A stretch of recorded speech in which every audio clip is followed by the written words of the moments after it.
What's going on, everybody? We are back. We got episode number 152 of the Club and Sub podcast. Tonight we're talking UFC Vegas 79. Mateusz Gamrot taking on Rafael Fiziev. Cool main event. Interesting card. Some good fights on here. I think some that people have been waiting for a decent amount of time. Some shitters, too, as tends to be the case with these UFC fight nights. But, yeah, I'm excited to talk about it. But before we go live, guys, if you like the show, please drop a like and subscribe. It would help us out a lot. As always, you can find me, John, on Twitter, MMA Fox, and Lags at Danny_Lags. Before we get into it, we can go through our results from last week. Bad night for me. It's one of those things that could have been great, but a couple bumps in the road here or there. I had 0.75 units on the Chiras Lacerda over 1.5, 0.5 on Goes the Distance plus 400, and 0.25 on the Lacerda by decision. All of that pushed with the no contest. I had 1.5 units Josh Frem plus 240.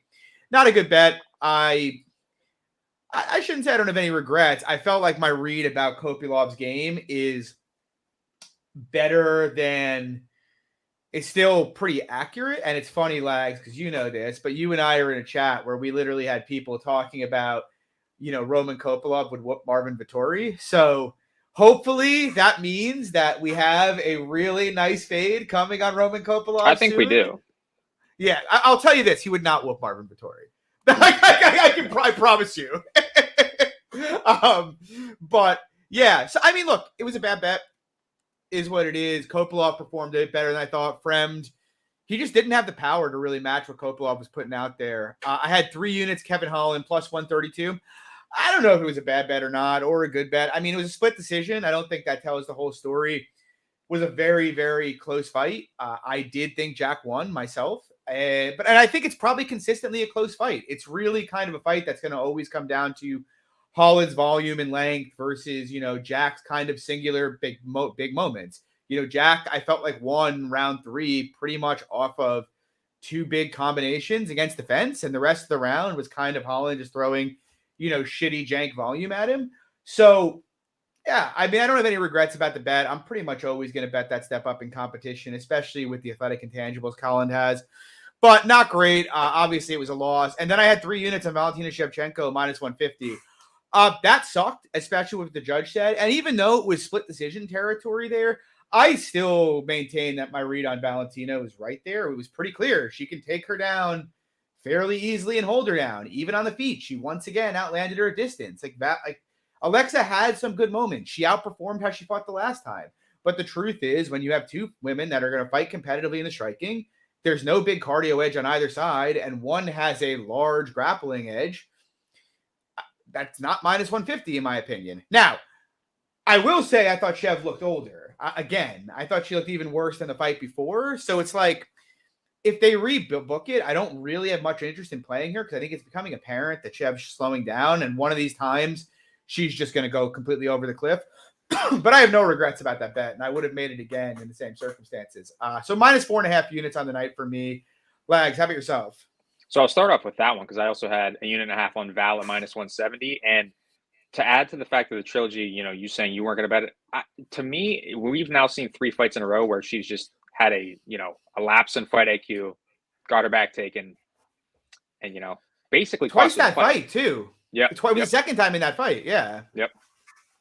So start off there. But again, I think the judging, we probably should have gotten the nod there, is what it is. Had a unit on Fremd as well. Again, I think you summed that up perfectly with the power, not Kopilov not respecting him enough on the feet. And then I had a 1.5 unit parlay of Zellhuber and the under 1.5 in Rosas Mitchell. Thought both were fine. Obviously Zellhuber had a little bit of sweaty moments. We thought Giagos was going to have a good round 1, but I don't know. That one still gives me some pause, I think, long term. But yeah, I think just the slow starting nature, I should say. Yeah, that was nice and free. And I think you're right. 6 units on the. So that you had a good night. And I honestly, if anybody who was on Narco Spaces, that went very well. Narco talked me into Kyle Nelson by decision at plus 500 right before that fight kicked off. So I ended up actually hitting that, which was nice. But that was all him, not myself. So yeah, it was a fun card. bad week, first loss in 3 weeks. So hopefully we get back on the train this week. I got a couple bets, might make a couple more. We'll see what happens. But yeah, guys, again, if you like the show, drop a like and subscribe. One other thing, I owe Evan D a shoey for Kevin Holland. I do not have a beer currently that is shoeyable. I completely forgot about that till 5 minutes ago. So I will take that out next week. I will get a nice light beer. Not 2 a weeks. pumpkin IPA. 2 weeks. Yeah. Because that's all I got right now. And that would not be a great way to kick the show. That'd be a brutal shoey. My God. Would not be the way you want to kick the show off. But I will take care of that in 2 weeks. But yeah, let's jump into it. First fight of the night. Fuck this fight. We got Montserrat Rendon taking on Tamiris Vidal. Vidal minus 220, comeback on Rendon plus 185.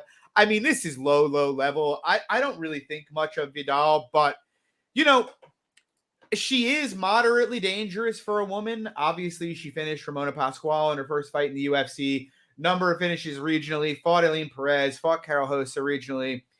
I don't think she has much. I shouldn't say she doesn't have much of a future. She'll probably be hang around in the UFC for a while, but I don't think there's much upside there. Rendon on the other side, she's a older Mexican. Again, I'm very, very surprised that she's even getting the call here. If you go back to her last 3 fights, Brittany Cloudy, who's an average Invicta fighter, not like an Invicta fighter who is any danger of really moving up to the UFC. Just like an average, lunch pail Invicta fighter. Went to a split with Christina Pettigrew.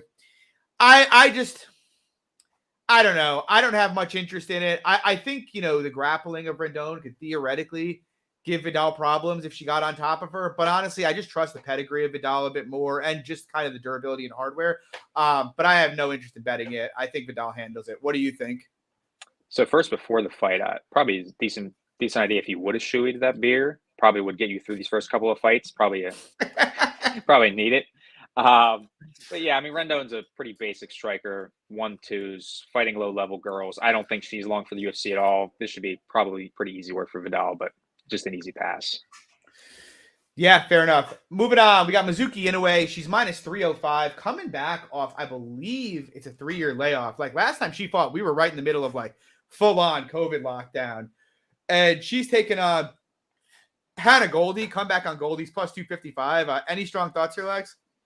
Not really. I think this is pretty much what everybody thinks this fight is. Goldy's coming back. Inoue, 3-year layoff. Just trying to set up Inoue with a pretty easy win, I feel like. Not too much to add. I think it's a pretty underwhelming Inoue decision. I don't know how you could be laying 3-1 on this girl in general. She just hasn't had that fighting style, nor with that layoff. Yeah, that's kind of where I am. Before I saw the tape here, I was kind of inclined. I honestly was almost even inclined based off memory to just bet Inoue, even at the big chalk. But yeah, to your point, I think Inoue is a solid fighter. I bet her against Amanda Lemos in her last fight. That has aged horrendously, obviously. But, she's a good boxer, decent volume. She's pretty good if she gets on top of you. But I don't think she's a very good wrestler. She's not very physical. I don't think she hits hard. And on the other side, you have Hannah Goldy, who's one of the worst to ever do it. But at the same time, Inoue, she doesn't pack any heat. So I don't really expect many moments. She should win this fight, and she should win it fairly easily. But when you're getting into a kind of fight where it's she might not take her down, and they might, just throw a medium tempo kickboxing match at you where margins are pretty thin, do you really want to be getting out in front of the minus 300? I kind of think, if anything, Goldie's the side here, just because how often, I am okay, with take Loopy last week. Loopy it was a great bet where she closed around minus 350. Miranda Maverick a month back against Priscilla Cachoeira. Laying big juice on a woman with a huge grappling edge makes sense. But how often do we see these women come in as big favorites and get into 15-minute striking fights, and the fight ends up being way, way, way closer than anybody imagined, just because the lack of power means you have to be pretty much perfect. And I'm not confident Inoue is going to be that. Again, she should win. I'm not betting Goldy, but I have a feeling it's going to be a bit sweatier than what the market thinks it's going to be here. Yep. Moving on, I am taking a big position here. We got Muhammad Usman. He's minus 136. He's taking on Jake Collier plus 116. I have a large bet on Collier here. Got about 4 units on him. I bet 2 units on him about 2 weeks ago, plus 108. Then added another 2 at plus 155, like earlier in the week. Now he's back down to plus 116. CLV, yeah. CLV to the moon there, John. All Too right. much CLV. It's not really a comfortable place to be. But I bet Mo Usman in his last fight against Junior Tafa, and that was a lot sweatier than I thought it would be. And I look at just Usman's game in general, and I just don't think there's much to like at all. Big Steve's dad's got it right here. If there's one person I'm trusting my money, it's definitely Jake Collier. Usman's game, it's like his striking is bad. His grappling isn't very good. Like, he's allegedly from a wrestling base, but his wrestling looks terrible. His top game, I mean, you saw Junior Tafa, legit white belt, nothing off his back. And Usman was so gassed in round 2. He literally spent 4 minutes there just kind of trying to like lightly tap him and hurt him to not get stood up in that fight.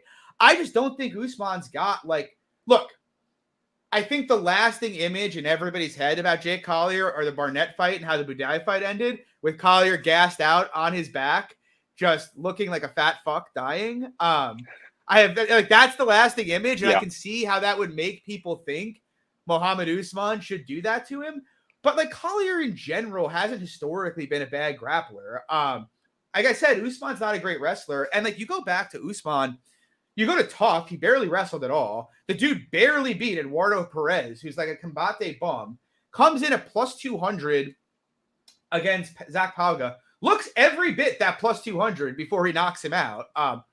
Then he fights Junior Tafa. I went big on Usman against Junior Tafa, and that was sweaty as fuck. He got 11 minutes of top time and still almost gave the fucking fight away. And Junior Tafa is one of the worst grapplers in the UFC. Like, this dude hasn't fought anybody, and he's been pretty lucky to get to where he is. And on the other side, we have Jake Collier, and like I would compare Jake Collier, like people like look at his record, like he's 1-4 in his last 5. He's like when you hear people talk about NFL teams that are going to rebound the next year, had a bad year. He's like your NFL team that went like 7-9 and lost like 8 one-score games, and then turns around and wins 11 games. And everybody's like, "Oh man, you know, they just figured it out this year." And it's like, no, they were just positive regression. Like they were better than they were last year. And I say that about him because, to interrupt you real quick, not to that extent, but I would say the Steelers are somewhat like that. Like people always just say we're shit, and we're always 500 every year. That's what I'm saying. But like, and you like turn around with Collier, and it's like he's 1-4 in his last 5. He could easily be 5-0 on that streak. Probably should have gotten the decision against Felipe. Probably should have gotten the decision against Arlovsky. Even the Budai fight, if he doesn't shoot that takedown with a minute left, he was clearly up in round 3. He spends the last minute getting beaten up on bottom. He could easily have won all of those fights. And like, speaking of the Budai fight, like go look at that in the context of this. If Usman doesn't get his initial shot, he just wants to clinch up with you. Like Collier was outmaneuvering Budai in the clinch that entire fight. Budai is probably one of the best heavyweights in the clinch that there is in the UFC. I just don't think Usman can really cause him that many issues in the clinch. And it's the first guy Jake's fought with a similar level of bad gas. And I mean, on the feet, it's just like night and day. Give me the more experienced fighter. Give me the better fighter. I'm taking Jake Collier off 2 losses, putting it all out there. And if he loses, I won't ever have to bet him again. That's the beauty of this. What do you think, Lags? That's true. I will say that. That's a great ending point there, John. Listen, I lean with you as well on the Collier side. I don't have a bet, obviously. But like he's the better fighter, obviously he's gonna land more volume. I just have an issue like this fight does get into those later rounds. I feel like Jake just does tire out a bit. And just those slow optics on the feet, I think Usman could catch him. He could. And I think at least for my sake, I think there's a little bit more merit to the cage grappling for Usman. I don't think his wrestling's all that good, but if he does land on top of Jake, I mean, he's probably staying there. Like, do you think Jake's getting up if he's on bottom? I mean, Junior Tafa got up. Fair. Like right. that's what I'm saying. I know. Like, all right. It's I to be clear, like I agree. There's a non-zero chance that Jake's going to be cruising, and at the 8-minute mark, he throws a spin kick and falls down and spends the rest of the round on bottom, and then he's just dead gas going into round 3. That could happen. I just feel like the market's looking at this fight and they're looking at bad optics from Collier in his last few and not looking at Usman barely making it over the finish line with like the worst grappler in the men's heavyweight division and basically getting whooped on by Pauga before he clipped him. I just think Usman is not really. I think Collier is a lot better than what the market thinks he is. I'll put it that way.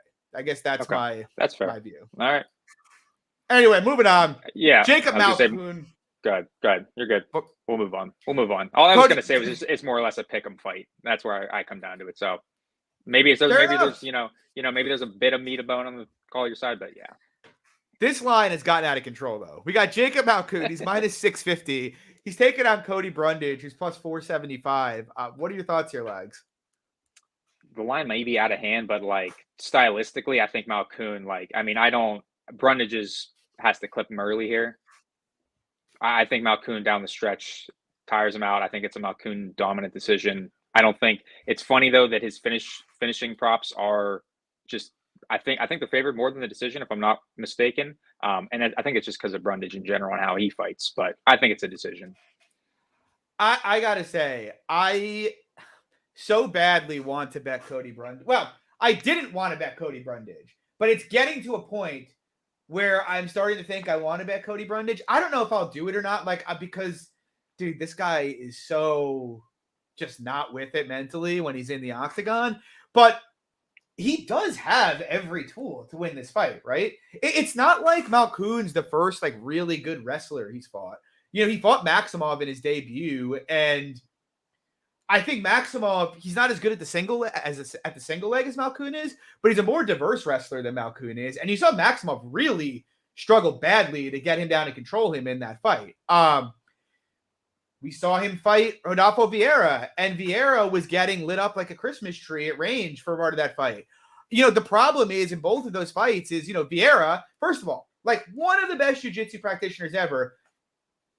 Round 2, Brundage jumps a guillotine.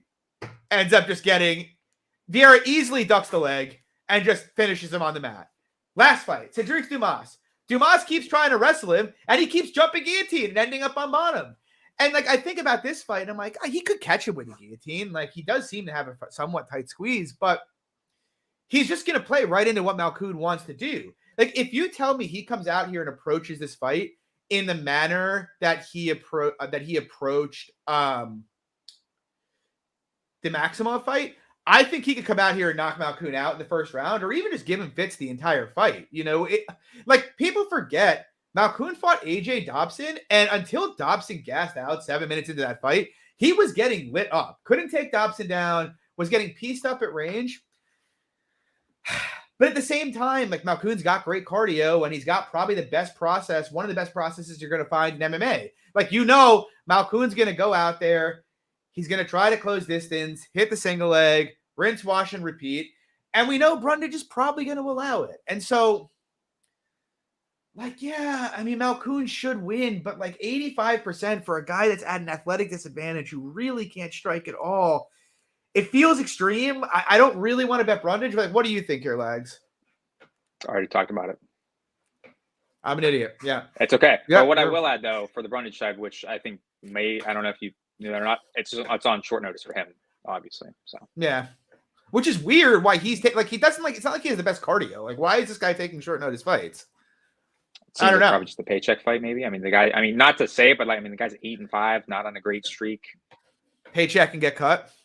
Yeah, that's what I'm thinking, honestly. Yeah. I'm serious. Retirement? This could be a Malkoun 30-27, 30-26, maybe where he just dominates him and then cut. I'd be a little surprised if Malkoun dominates early in this fight. Unless Brundage just jumps guillotine right away. But I feel like he should be able to have some degree of success in the early going here. No, I was just saying that more so the getting cut narrative. Okay. Oh, yeah. Just absolutely dominate him. But yeah. He's on a 2-fight losing streak, right? I believe. Yeah. I think that's it, though. Is that it? It is kind of funny what the market's doing with Brundage, to be honest, though. And it makes me want to bet him more. 3-fight losing streak. 3-fight now? He's on? Mikal. He lost to Mikal. Oh, I forgot about Mikal. But he was plus 170, plus 180 against Vieira, then minus 200 in his next fight, and now it's he's at plus 450 against Malkoun. Like, I felt like Vieira had posed many more threats anyway than what Malkoun is posing to Brundage. And he's way more chalk than he is, which is very strange. But you're getting a proven wrestler, I would say, with Malkoun. I get it. You're getting a proven finisher with Vieira, but I don't think Vieira's wrestling is very good at all. Malkoun also only has one takedown, which is what I keep thinking about. And it's like, if you know how to stuff the head and limp leg, but the thing is, he's fought guys that don't know how to do that. Like, if Brundage can do that, he's just going to keep it on the feet. And I wouldn't feel very good about Jacob Malkoun on the feet, honestly. So I don't know. I would really have to hold my nose to do it. I don't know if I want to, but we'll see. Moving on, though, we got Andre Fialho. He's taking on Tim Means. Fialho minus 161. Comeback on Means plus 141. I took a bit of early Means here, and I think you could maybe justify a play at the current price, though it's a bit closer just because, like, Means, I mean, he is old. I do think his durability is going, and obviously Fialho theoretically should be in his prime, and Fialho does hit hard. So, I mean, it's not hard to imagine Fialho KOing Means in the spot. Very easy to imagine, for that matter. Where I think Tim Means, when it comes to MMA, is just a lot better than Andre Fialho at literally everything. It's a better striker, better kicker, better boxer, better grappler, better submission grappler, better cardio. Yeah, literally everything. It's really just like a how far gone is Tim Means' chin here? Because I feel like Fialho's got somewhere between 4 to 7 minutes to get Means out of there before Means just kicks his ass, honestly. Because Means, his cardio is reliable, and once he starts to build, especially as Fialho starts to slow, he is going to pick him apart. And the truth is, we haven't really seen Fialho put together a coherent striking round against anybody other than his first fight in the UFC with Michel Pereira. So I don't know how high. I guess you can make a reasonable case that Fialho KO is like a 40% outcome here. You could make that case. But if it's not, the line's way, way off in that case. Because I think Means' finish is pretty high too. So yeah, small bet on Means for me. There's a risk he's just done, but I just think he's so much more skilled than Fialho. What do you think? Going from that last fight to this, the plug your nose and hold it. That's kind of how I feel. Not more or less on the Means side. Not to throw any hate on that. I think 100% it's Means or pass. But like rewatching Means tape, like the guy does not move his head at all. It's straight on the center line all time. Like Fialho does have worse striking defense, but the fact that, like I said, Tim doesn't move his head much. I think the durability is pretty even for both guys. I think I'd rather play an under here than anything, but passing. Yeah, fair enough. Moving on, sticking with you here. We got Dan Argueta. He's taking on Miles Johns. Argueta minus 171. Comeback on Johns plus 146. What are your thoughts here? Another one I don't have like a too super strong opinion on. I feel like if anything, I would enter live on the Argueta side. I just feel like early it's not going to be easy for him to grapple Johns.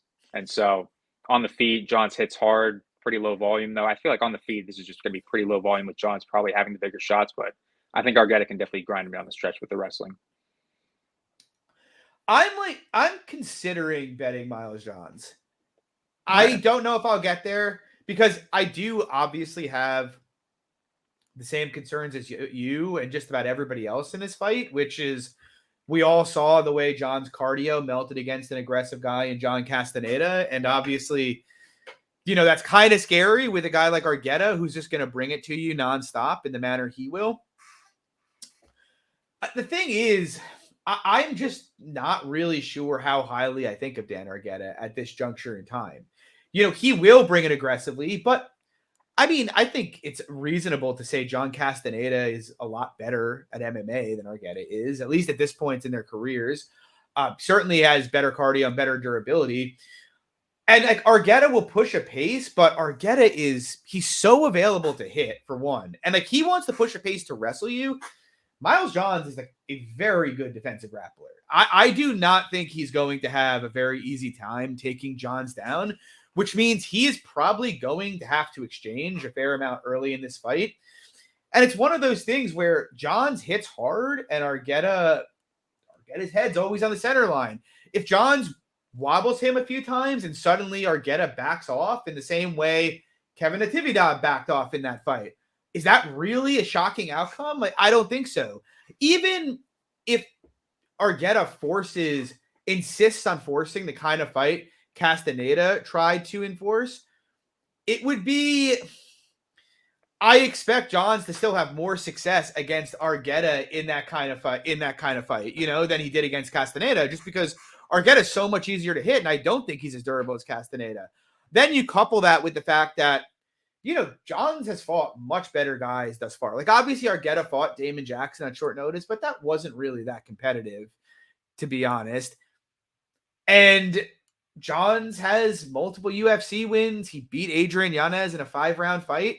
I don't know. There's a part of me that thinks the John Card's cardio narrative is a bit overplayed. I don't think he's got great cardio, but the only guy to really break him bad is Castaneda. And if Argueta can't break him, Johns is a better fighter than Argueta. That I'm pretty sure about. I just don't know whether or not he's got like the fighter's heart and the gas tank for it. But like Ochio said it in the chat, Argueta lost to Ricky Tercios, and that was Argueta even got the kind of fight he wanted there, and just flat out got out grappled by Ricky Tercios in that for large stretches of that fight. I don't know, man. I am as concerned as everybody else about Miles John's gas tank. It's an understandable concern, but I do think he's got better power than Argueta. I think he's a more skilled fighter than Argueta, and I don't think Argueta is going to get easy takedowns here. So I don't know if I'll do it or not, but I am leaning the John side. I just think people are looking at this and just like, man, Miles Johns against the guy who's going to come forward, without considering that guy who's going to come forward is basically a punching bag, So we'll see. Moving on, though. Another cool fight here. Charles Jourdain, he's taking on Ricardo Ramos. Current price, Jourdain minus 135. Comeback on Ramos plus 115. I'm kind of torn here because Jourdain's been someone I've kind of actively looked to fade throughout his career to date, because I feel like the market's overrated his flashiness to a degree. But Ricardo Ramos is also a guy I've looked to fade throughout most of his career to date. I understand. I see most people are betting the Ramos side, and I do understand why, and I'd be lying if I hadn't said that I considered it. Obviously he could go for takedowns here, get takedowns, and get to Jourdain's back. But, and I can see that path for sure. It's enough to make me not want to bet juice on Jourdain at minus 135. The thing is, and the reason I haven't bet Ramos is, first of all, I don't think Ramos is a great wrestler. He can get takedowns, and he can plausibly get them here. And obviously, if he does, with how willing Jourdain is to give his back, I can see him getting there. But I don't think he'll get takedowns easy. I know most people, I think, would refer to the Burgos fight and how Burgos was able to get to his back, but Burgos was kind of physically overpowering him in the clinch in a manner I don't think Ramos is really capable of. Ramos has huge noodle energy. He hasn't really fought anybody who's tried to grapple him in return, but those are the vibes I get from Ramos. He's just not very physically assertive at all. And on the feet, I think Jourdain's a much better striker. I think he's a much more durable striker, and he hits way harder than Ramos does. So I see the logic for the Ramos side here, but I'm a bit less convinced the takedowns come easy than everybody else is. It's not Ricardo Ramos is not as good a wrestler as Andre Fili is. He is not as good a wrestler as Desmond Green is. He's not as powerful and strong as Shane Burgos is. If he can get the takedowns easy, yes, he's going to win this fight, obviously. I think it might be a bit more complicated than that, though. I'm passing. What do you think, Lags? I feel like I fall exactly where you are on this fight, too, just because, while on the feet, Jourdain's definitely going to be the busier guy, definitely land harder, but Ramos has that grappling upside. But, again, to your point with the wrestling, he's not a great wrestler. So, I honestly, coming into this fight before, because we didn't even talk about this fight pre-pod, I thought you were going to have a bet on Ramos. Just your style. I was leaning that way. Way. But, would you... I lean the under here. If I was going to make any bet. I think that at plus 100 on the under 2.5. I just feel like the guys... I just feel like the guys who have been able to really capitalize on Jourdain's weaknesses, even wrestling, are mostly better wrestlers than Ramos. And even those guys, I know Ramos is a higher level black belt, but Jourdain worked up most of the time against Nathaniel Wood in that fight. And, we did see Ramos take down, he took down Bill Algeo 8 times, who also gives his back up like crazy. And Algeo, Ramos won that fight, but it was a very close fight. Despite 8 takedowns, Algeo consistently worked up there. I can't lay the price because of the grappling upside, but yeah. And see, that's another thing where I'm getting at with the under, and where, like I said, I do lean that way, but like Jourdain's a motherfucker to try to finish, man. Like, he is tough. Yeah. I think Arosa is the only guy who's in the UFC, right? Yeah. Yep. And Arosa is like an axe murderer when he, if he doesn't die in the first couple minutes. Really. Yeah. What was I just gonna add there? Completely lost it. Go ahead. Maybe I'll remember. All right. We lost it. Yep. Moving on. Interesting fight here. There's I've seen a lot of action on both sides here. We got Brian Battle. He's taking on AJ Fletcher. Current price on Battle -190. Comeback on Fletcher +165. What are your thoughts here, Legs? I feel like Fletcher's probably going to have a good round one, and that's probably it. Like, I feel like I got backed Fletcher in the past in the Semmelsberger fight, and I just thought just kind of wilted down the stretch, I would say. Like, it's the best way to describe it, really. Like, I don't think this guy has a solid 15 minutes in him. Whereas I think Battle absolutely can grind it. Again, put the pressure on him, grapple him down the stretch. I think a Battle 2-3 finish, I think it's very much live here. The line was coming in. I was kind of interested in Battle if he got to -150 for a bet, but back out at -190, not something I'm particularly interested in. I do sort of think he's got I don't want to say make it easy. It's kind of like a weird dynamic because I do feel Fletcher can get takedowns in this fight, like probably fairly easily, which is obviously always concerning if you're talking about a favorite price. At the same time, I don't think Fletcher can shut down the scrambles. We saw, even though he won the first round, and same thing with Urbina, both Petrosky and Urbina had trouble stopping Battle from scrambling. Renat obviously did, but Renat now looks like, despite what the shit that I talked about him, looks like he might be like the best prospect at 170.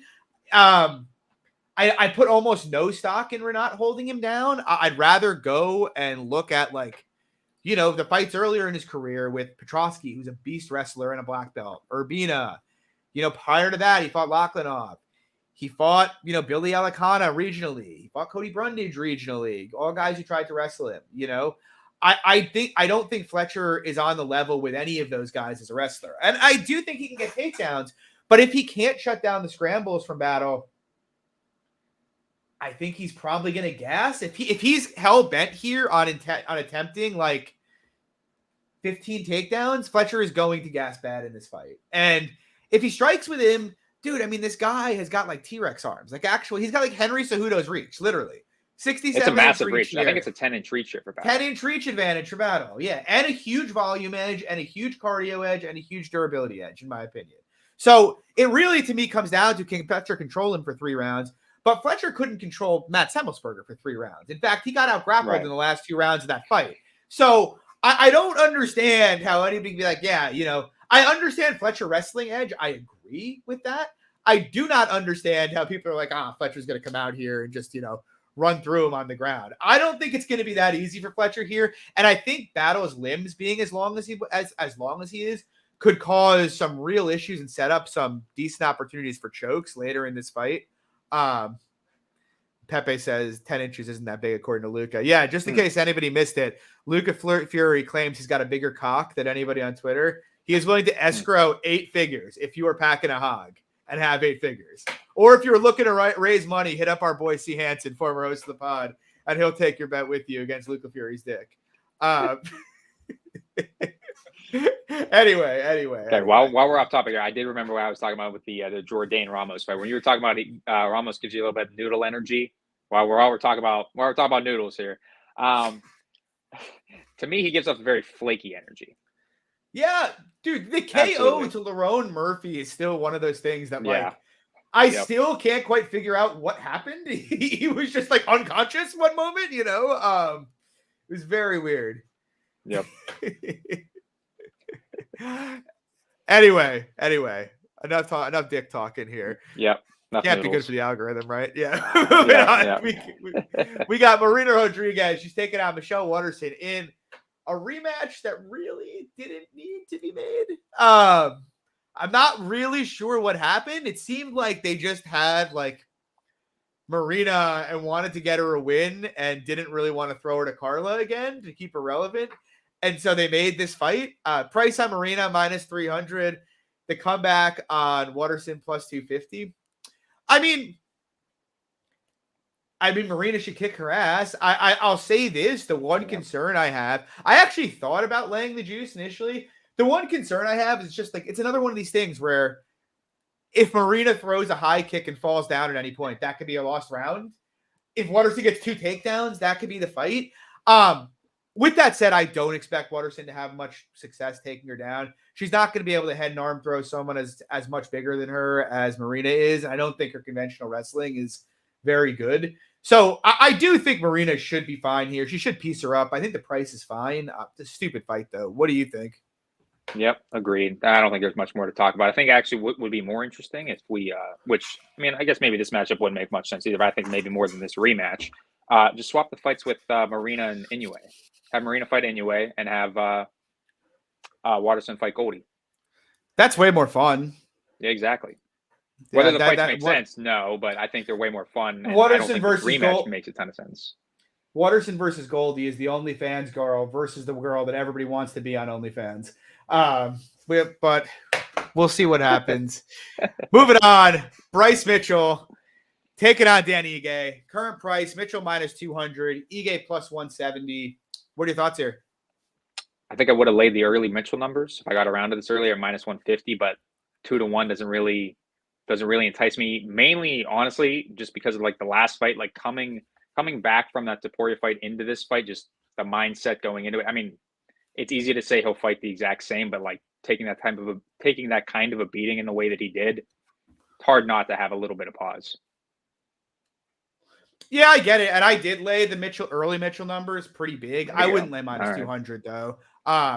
Like I probably wouldn't lay him past minus 170, honestly. I'm here. So, but I do think stylistically it's extraordinarily favorable for him. You know, I know it's kind of easy. I know obviously Ige got wrecked by Evloev. I think it's hard to put a ton of stock into that. I don't think Mitchell's a bad wrestler, but he's certainly not on Evloev's level as a wrestler. But I think there's other issues in that fight that are pretty glaring for Ige, in particular that the only way Ige knows how to get up is to give his back up to get up. You go back further in Ige's career, you have the fight with Zombie where it's like Zombie went 3 or 4 takedowns and controlled him for 11 minutes. Again, Ige only knew how to give up his back to get up. The Bektic fight, I don't really care that much about because it's Mirsad Bektic. Like, he's one of the best wrestlers ever at 45. But then you saw him on bottom against Jordan Griffin. And, like, Jordan Griffin held him down for a stretch of time. Kevin Aguilar held him down for a stretch of time. He just has never really showcased very good takedown defense, and he's always showcased a pretty bad game on bottom. And Mitchell on the other side, you know, Mitchell's a guy I haven't always been the biggest fan of because I do think, you know, if he can't get you down, he's going to run into problems. But his wrestling's a bit better than I gave him credit for. He's very big for the division. He's very strong. He's, you know, very slick on top, obviously, and pretty good at control. And even on the feet, I mean, look, Ige is a much better striker than Bryce Mitchell is. I'm not going to say he's not. But Mitchell's length and the way he kind of uses his kicks, I feel like is disruptive. Like, even Topuria, you could see, until he started hurting him, was having some issues dealing with, you know, with Mitchell on the feet, especially in round 2. But ultimately, I mean, look, if Mitchell gets stuck at distance for any length of time, it's not great. I just don't think he will be. You know, personally, I thought Andre Fili was a much tougher test for Mitchell in terms of being able to get the takedowns, and he was able to get them there and dominated. You know, Mitchell's controlled his opponents in the octagon for more than 50% of his time in the octagon, whereas Ige has spent quite a lot of time being controlled. I just think unless that Bryce Mitchell's a strong candidate for Mush of the Week, Sean Orr says, I'd say Dan Ige is the most bet dog I've seen of the week, to be honest. So you could go either way with it.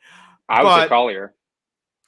No, I'd say Collier's there's way more bets on Usman than Collier. Really? Bro, yeah.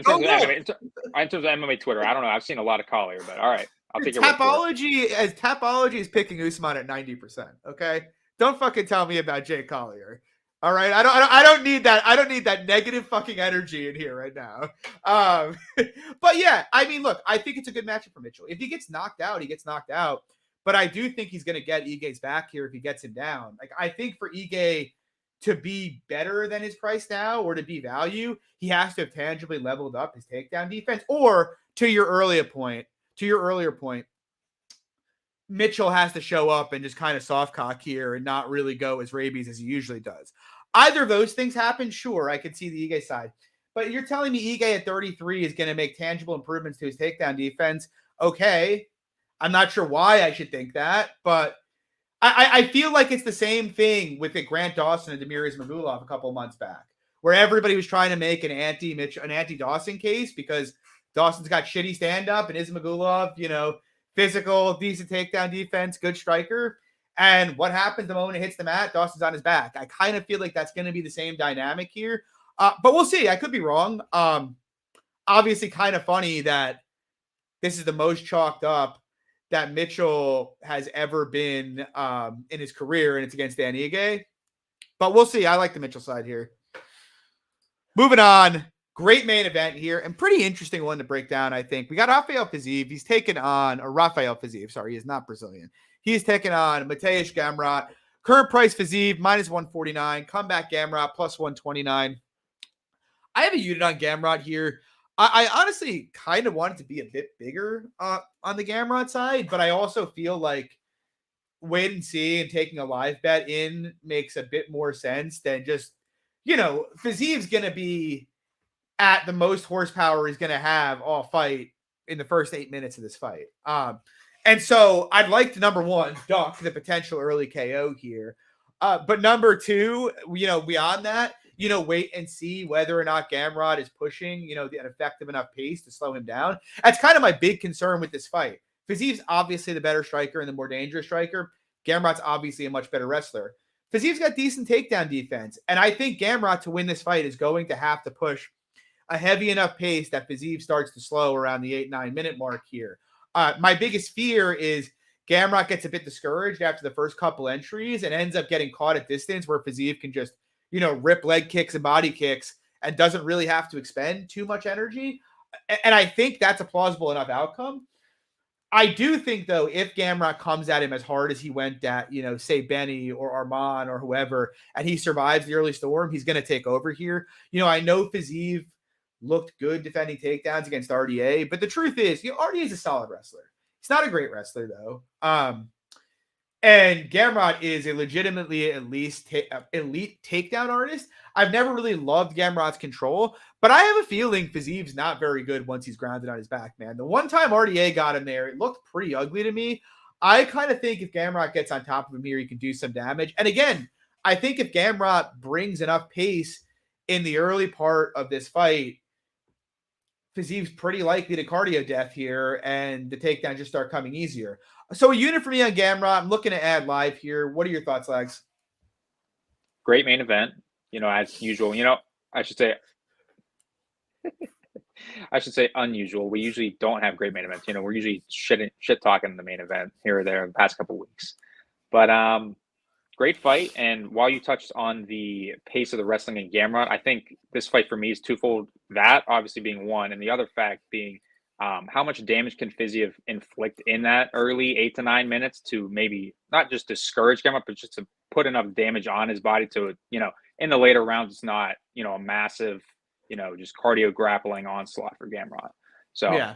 I think it's a very interesting fight, close fight. But I lean on the Gamrot side with the takedowns over the course of the fight. Yeah.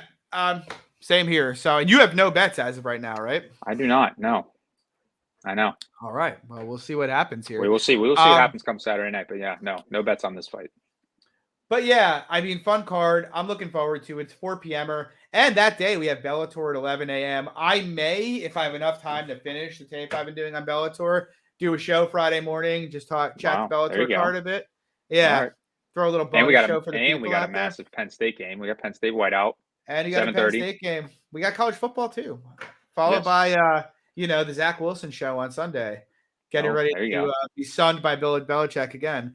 But yeah, guys, hope you enjoyed the show tonight. We'll be off next week, obviously. The following week, mid-card, but we got Bobby Green taking on Grant Dawson, so fun main event there.